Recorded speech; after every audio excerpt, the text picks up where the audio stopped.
Guys, Andrew here, and in this video I'm going to show you how to edit your comments in Google Sheets. I have created a previous video showing you how to add comments, but just in case you missed that, I'm going to show you how you can edit your comments to update them and so forth. Right, so this is a little simple document here, and you just want to look for the cell where you have the comments, and it's kind of visible. I would say kind of visible because you have to look really closely for those cells that has this little green thing in the upper right hand side, right? So but once you over a cell, you will know that there's a comment there because it's going to automatically appear.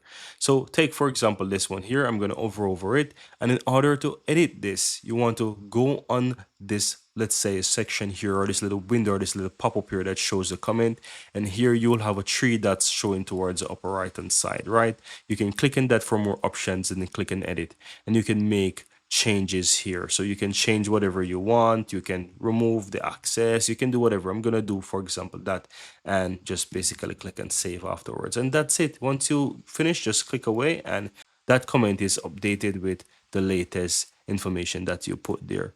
And that's it. That's how you go ahead and edit your comments in Google Sheets.